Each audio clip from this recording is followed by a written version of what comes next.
Hola iglesia, muy buenas noches. Un domingo más para poder compartir la palabra que el Señor tiene para cada uno de nosotros. Vos desde tu hogar, nosotros desde el nuestro, pero damos gracias a Dios porque la palabra del Señor no está presa.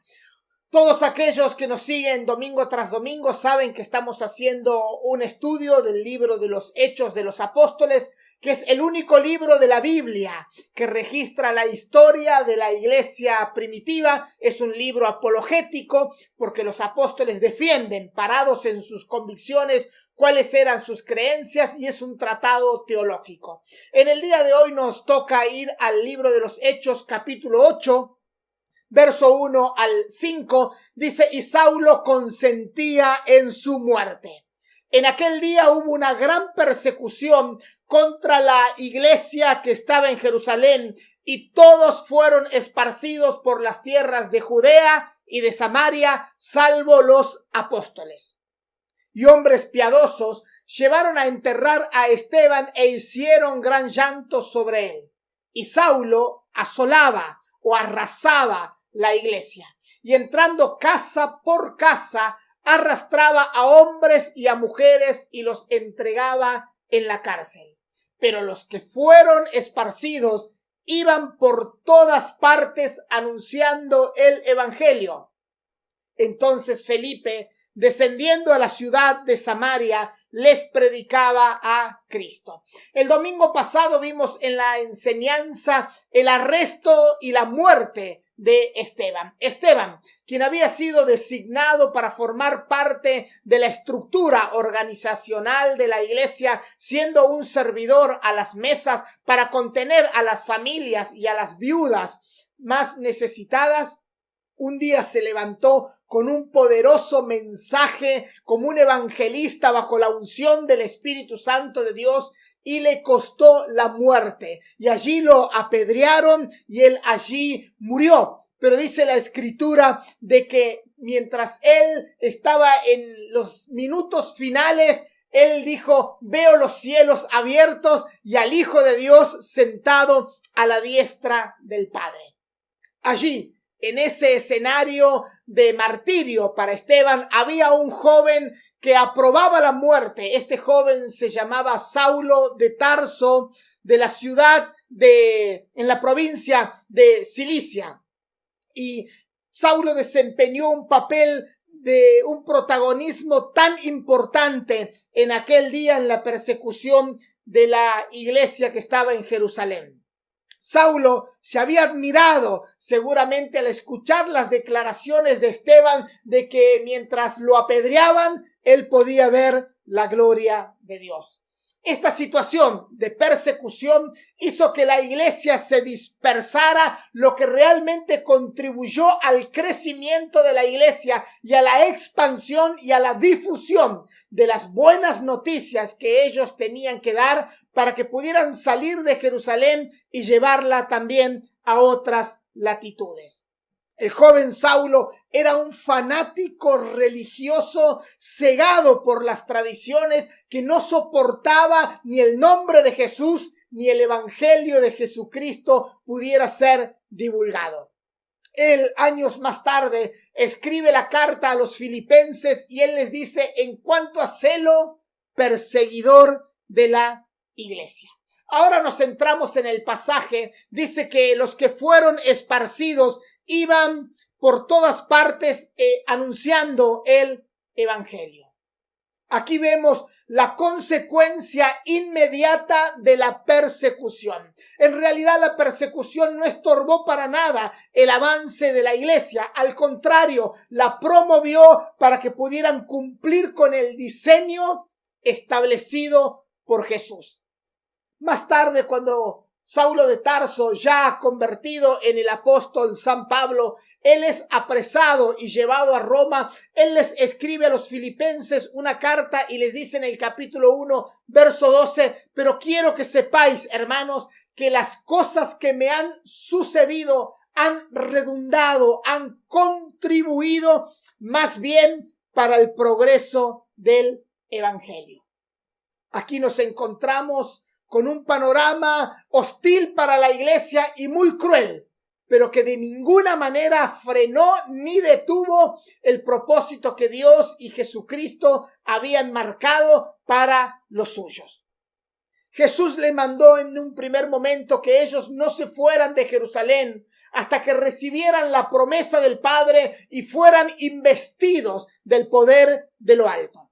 Hechos 1:4 dice Jesús, cuando reciban la promesa que el Espíritu Santo viniera sobre ellos, los iba a potenciar para que ellos pudieran tener una mentalidad de expansión y extenderse. Luego Jesús también les dice que cuando el Espíritu Santo venga sobre ellos, les daría poder y serían testigos en Jerusalén, en toda Judea, en Samaria y hasta lo último de la tierra. Bajo la influencia del poder del Espíritu Santo, llevando adelante el mensaje que transforma vidas, cambia familias y aún transforma las culturas de la sociedad misma. Tengamos en cuenta que la cultura son los componentes característicos y las costumbres de un determinado lugar. Es muy notorio por causa de las migraciones que cuando grandes conglomeraciones de personas se trasladan de un lugar a otro, se da lo que se genera la subcultura, es decir, tratar de vivir con las características que a uno lo identifican bajo esa cultura reinante. Cultura, subcultura.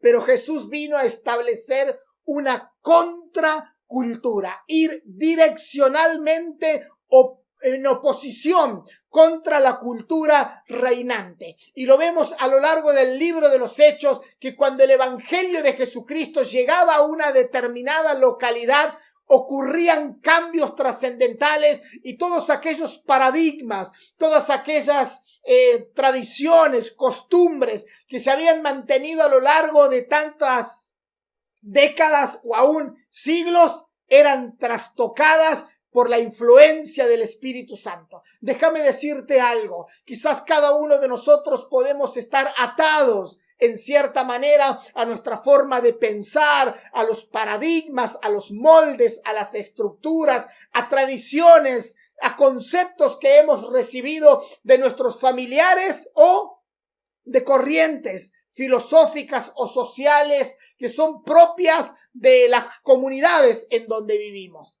Pero cuando uno se encuentra con el texto de la palabra de Dios, cuando uno se encuentra con la influencia del Espíritu Santo, la venda cae de nuestros ojos, arroja luz Dios sobre nuestras vidas para que ya no podamos vivir conforme al pensamiento que predomina en la sociedad en donde estamos, sino que nuestra vida tiene que regirse por lo que está revelado en la palabra de Dios. Allí en Hechos 1:8 está el bosquejo de todo el libro de los Hechos. Me seréis testigos en Jerusalén, lo cual ocurre en el libro de los Hechos en el capítulo 1 al 7, en toda Judea y Samaria, lo cual ocurre allí en el libro de los Hechos del capítulo 8 al 12, y hasta lo último de la tierra, lo cual ocurre en el capítulo 13 hasta el 28. En el libro de los Hechos nos encontramos primeramente a los 12 que estaban en el aposento alto reunidos que estaba en Jerusalén. Luego, en el primer discurso de Pedro en Pentecostés, dice Hechos 2:14. Entonces Pedro, poniéndose en pie con los 11, alzó la voz y les habló diciendo: varones judíos y todos los que habitáis en Jerusalén, esto sea notorio y oíd mis palabras. El resultado de esa prédica es que se añadieron 3,000 personas. Dice Hechos 2:41, teniendo el favor de todo el pueblo. Y Hechos 2:47 dice, y el Señor añadía cada día a la iglesia a los que habían de ser salvos. Luego en el segundo discurso de Pedro, Hechos capítulo 3, verso 11, y teniendo asidos a Pedro y a Juan, el cojo que había sido sanado, todo el pueblo atónito concurrió a ellos al pórtico que se llama de Salomón. Dijimos, el pórtico de Salomón estaba en Jerusalén. Y los que oyeron la palabra y creyeron se añadieron a la iglesia. Y dice Hechos 4:4 que el número fue de 5,000 hombres.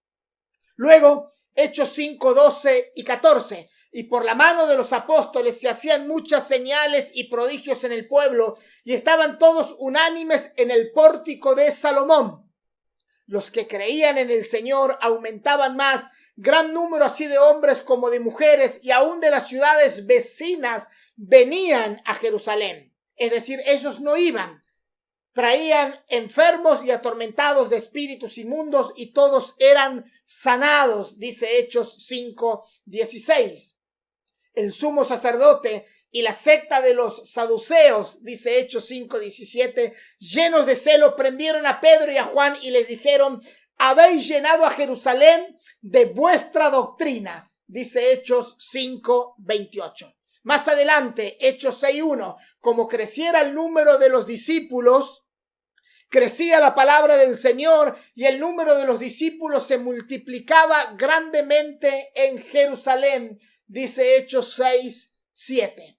Intencionalmente quise poner todas las citas allí para que te queden como un registro, y Jerusalén fue el único centro de propagación del mensaje de Jesús. Vimos que el aposento alto en donde estaban reunidos los apóstoles, allí estaba en Jerusalén. Vimos que el primer discurso de Pedro, en el cual se añadieron 3,000 personas a la iglesia, estaba en Jerusalén. Vimos que el segundo discurso de Pedro, donde se añadieron 5,000 personas, estaba en Jerusalén. Vimos que había prodigios, milagros y señales en Jerusalén. Vimos que desde otras localidades traían enfermos y endemoniados a Jerusalén. Vemos que los saduceos le dicen a los apóstoles: habéis llenado con la doctrina de Jesús a toda Jerusalén. Vemos que el número de los discípulos crecía grandemente en Jerusalén. Es decir, llenaron a Jerusalén hasta lo último de Jerusalén.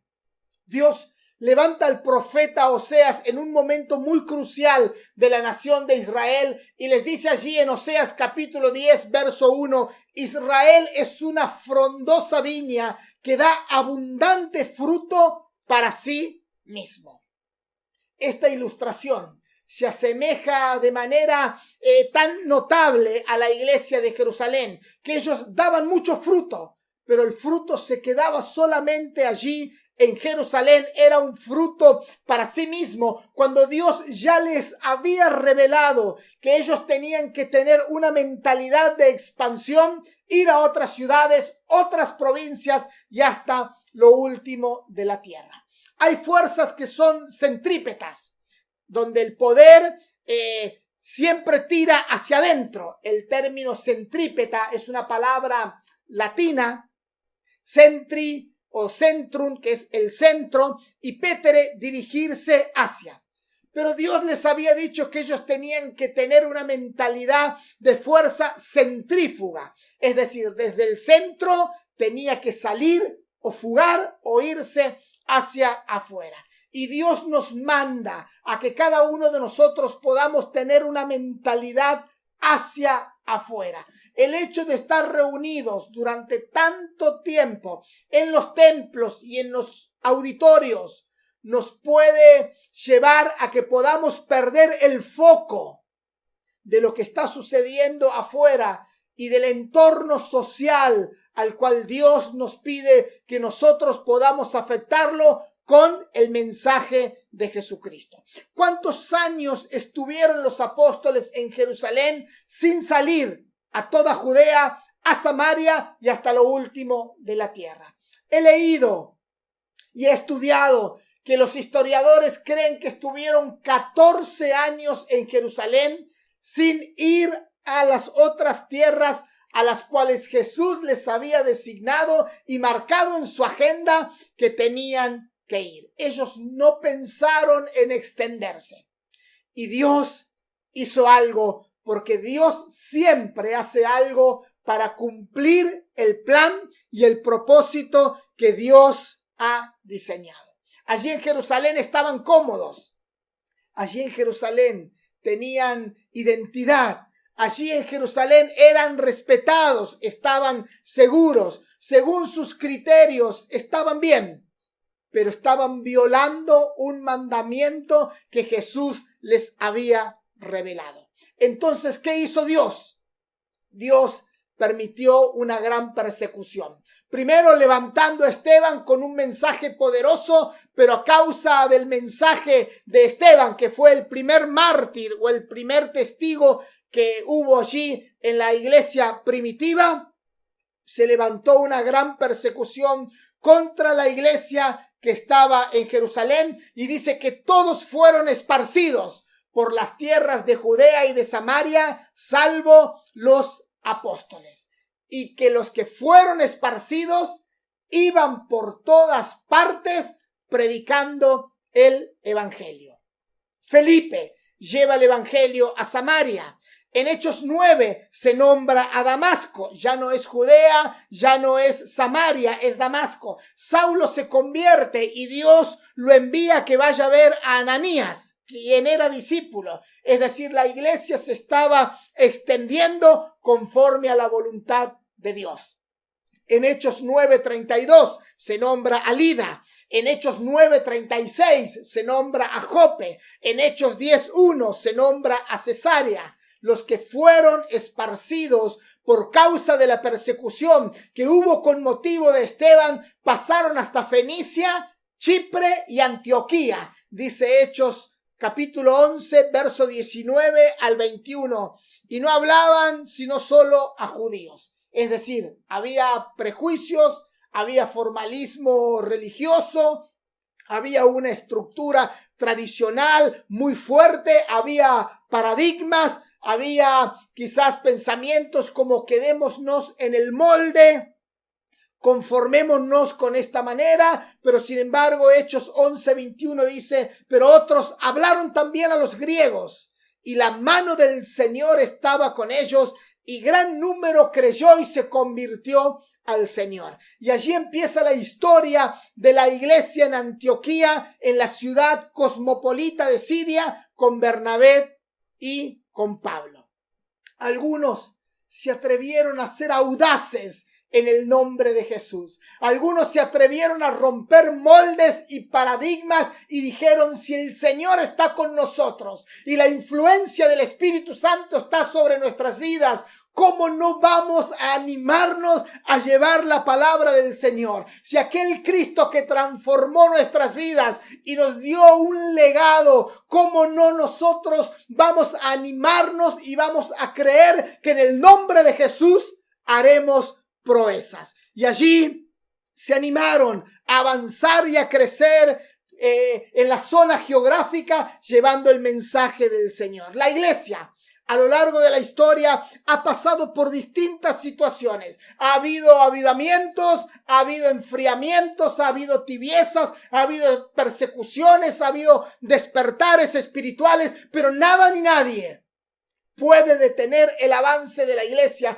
porque Jesús dijo, las puertas del Hades no prevalecerán ante el avance de la iglesia. La iglesia tiene un fundamento sólido, inamovible, cuyo fundador es Dios y Jesucristo es el que la impulsa. En ese contexto histórico, ya el doctor Gamaliel, doctor en la ley, quien era venerado de todo el pueblo, también había dado su parecer. Dice Hechos 5, 38 y 39, y ahora os digo, apartaos de estos hombres y dejadlos, porque si este consejo o esta obra es de los hombres, se desvanecerá. Mas si es de Dios, no la podréis destruir. No seáis tal vez hallados luchando contra Dios. Tenemos garantizada la victoria, porque si Jesús derrotó al más grande de todos los enemigos y al más temido de todos los enemigos a lo largo de 6,000 años de historia, que es la muerte, todos los demás males menores también están vencidos y nadie podrá frenar la obra y el avance que Jesús ha determinado para la iglesia. Somos una sociedad con el Cristo resucitado y, como dice Pablo, Cristo en nosotros, la esperanza de gloria. Nadie puede frenar el avance cuando una persona se determina bajo la influencia del Espíritu Santo de Dios, bajo la convicción profunda de su palabra para llevar adelante la tarea que Jesús nos ha encomendado. Vos formás parte de este proyecto divino. ¿Cuál es tu lugar en el cuerpo de Cristo? ¿Cuál es la tarea la cual Dios te ha asignado para que puedas contribuir para el avance del evangelio? ¿Estás comprometido? ¿En qué estás contribuyendo para que la iglesia, entre todos, podamos actuar como cuerpo, como equipo, cada uno cumpliendo su rol específico y la función asignada, para que de esa manera podamos crecer para la gloria de Dios? Winston Churchill, un político muy famoso, historiador, estadística, escritor británico, muy conocido por su liderazgo en el Reino Unido durante la Segunda Guerra Mundial. También fue el primer ministro y el único galardonado con el Premio Nobel de Literatura, allí por el año 1953. También fue nombrado ciudadano honorario de los Estados Unidos de Norteamérica. Durante la Segunda Guerra Mundial, un hombre tan respetado como Winston Churchill, un hombre que realmente aparecía en los medios y en todas las portadas de los diarios de aquel entonces, un día se le acercó un muchacho gritándole: señor Churchill, señor Churchill. Y la verdad de que, según se dice, este hombre era un caballero muy respetado. Se da vuelta para atender al joven que estaba gritándole porque quería hablar con él. Y cuando Churchill le dice: te escucho, ¿qué es lo que quieres?, el joven le dice: yo soy un profundo admirador de su vida y de su persona. Lo admiro muchísimo y respeto muchísimo sus dichos, leo sus libros y la verdad de que usted es de muchísima inspiración para mi vida.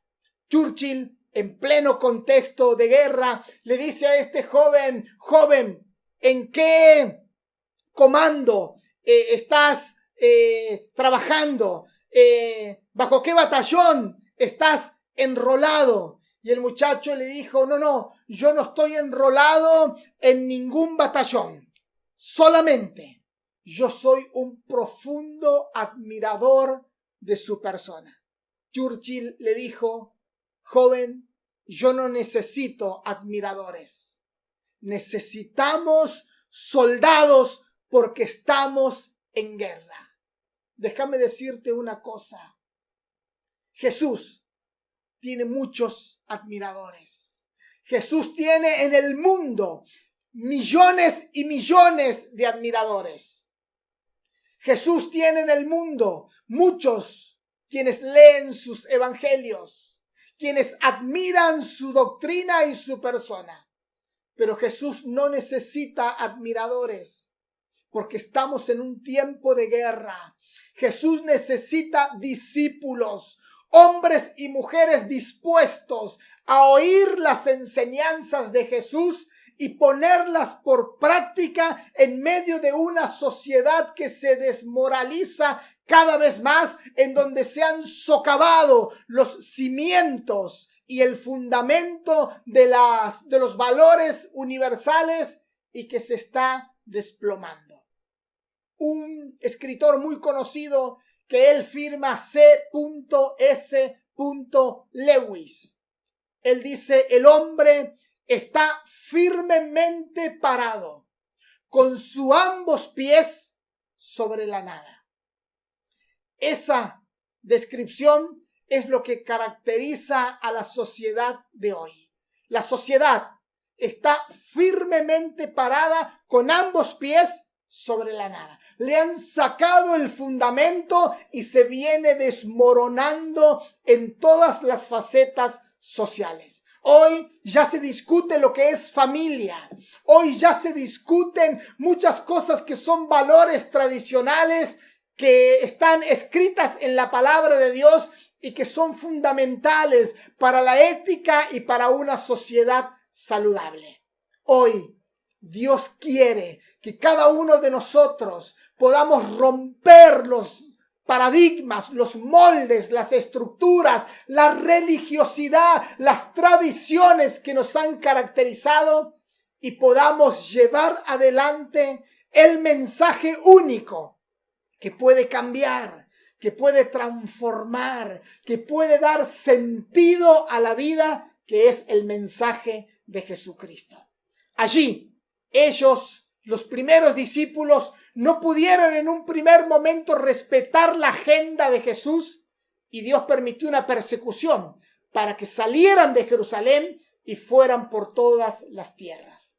Yo hoy quiero hacer una oración por tu vida y proclamar que bajo la influencia del Espíritu Santo podamos cumplir con la agenda y el diseño de Dios para nosotros. Gracias por escuchar este mensaje y hacemos una breve oración en el nombre de Jesús. Padre Celestial, gracias queremos darte por esta fracción de tu palabra. Poderosa, Señor amado, que nos conmueve, que nos moviliza, porque sabemos que hay un diseño y una agenda que ya está escrita en tu palabra, que es llevar el evangelio hasta el fin del mundo. Y hoy el fin del mundo es el fin del mundo no alcanzado. Es aquellas personas que aún no han oído tu mensaje. Señor, y tu palabra se cumple. Y tu agenda se cumple aún cuando tú permites que la iglesia sea sacudida, que la iglesia sea zarandeada, que la iglesia sea perseguida y que aún haya mártires y haya torturados. Nadie ni nada va a doblegar o a doblar tu brazo para que lo que está escrito y revelado en tu palabra no se cumpla. Yo bendigo cada vida que ha escuchado este mensaje y proclamo que la unción de tu Espíritu Santo mueve nuestras vidas con profundas convicciones para que podamos abrazar cada vez más la fe en tu nombre, para que podamos cada vez más abrazar tu palabra y podamos ser sensibilizados en el cumplimiento de ella. Como dijo Winston Churchill, no necesito admiradores, necesitamos soldados porque estamos en un contexto de guerra. Señor, haznos entender que no necesitas admiradores, sino que necesitas discípulos. Que cada uno de nosotros podamos enrolarnos bajo esta concepción escritural. Oír tu voz para poner por obra y por práctica tus enseñanzas y que cada persona pueda oír el mensaje único que transforma vidas, transforma familias, transforma sociedades enteras desde la cultura misma, porque debemos entender que, Señor amado, la mejor sociedad es cuando nos alineamos a tu voluntad y rendimos nuestras vidas para hacer lo que a ti te agrada. Que Dios te bendiga. Este mensaje queda allí guardado para que puedas también transmitírselos a otros.